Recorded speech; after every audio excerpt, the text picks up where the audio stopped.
Hi class, today I'm talking about guided reading. It is a strategy that teaches you how to give individual support in a group setting, and it's on page 208. Step-by-step implementation. Step 1 is to group the students for instruction. You're going to be putting them in groups of 4 to 6 based on running records that you have for their reading proficiency levels and their ability to understand cues. Number 2, begin the process with a book walk. Step 3, have the students read aloud but not in unison. So after you do the book walk with the students, you're going to give them each their own copy of it, and they're going to be reading in their groups aloud to each other, all at the same time, in unison. Number 4, pair students for additional practice. So after their group reading sessions, you're going to pair them up and have them take turns reading aloud to each other, and also go around monitoring individually how the students are doing, and if they need any coaching, make sure you provide it, and if they're doing well, make sure you you celebrate their successes.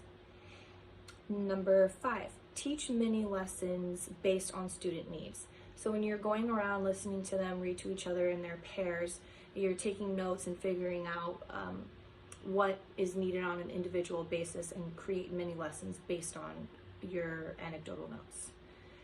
And number 6, very important, is to assess on a regular basis to make sure that their reading is improving.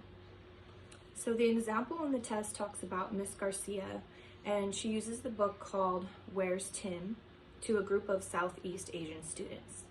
The book is about a child looking for his pet cat.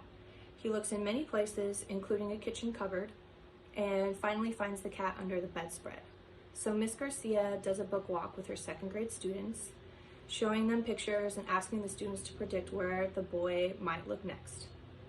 When Miss Garcia reaches the page where the boy is looking in the kitchen cupboard, she shows them the cupboard behind her under the classroom sink. She says, "This is a cupboard. It's like a closet, but it's usually found in a kitchen or a bathroom. It's not as tall as a closet." She gestures toward the coat closet in the class and says the word closet.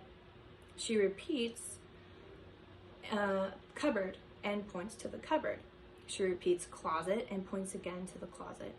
When the boy in the book finds a lump in the bedspread, Miss Garcia demonstrates a lump by covering a stuffed cat with a towel.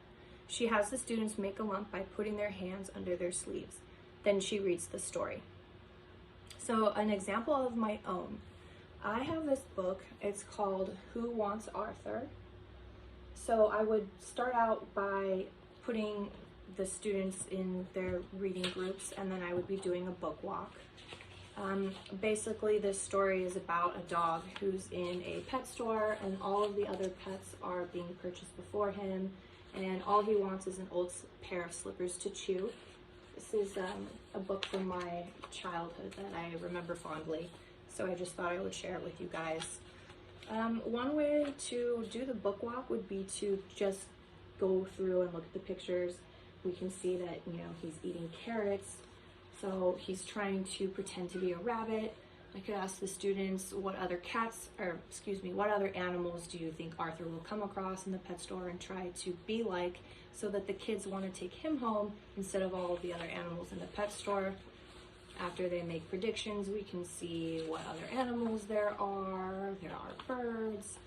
And on this page, it talks about slithering and sliding like a snake. So I could show the students, this is sort of slithering, and ask the students to do it, and what other motions and sounds all of these animals are making. Continue going through the book, and then afterwards, read it aloud to them. After I read it aloud to them, every student would get their own copy. They would read aloud in unison in their groups. Then they would be put in pairs where they would read it again, and I would make sure to go around and see what additional support they're going to need and make mini lessons based on that information. And then I would be sure to assess on a regular basis. So that is the process and examples for guided reading. The standards associated with this strategy for pre-K through 3rd grade, there are 2 standards. The first one is respond to teacher questions to make sense of text. And the second is use a balance of cueing systems to unlock unknown words. So that's it for the strategy. Thank you.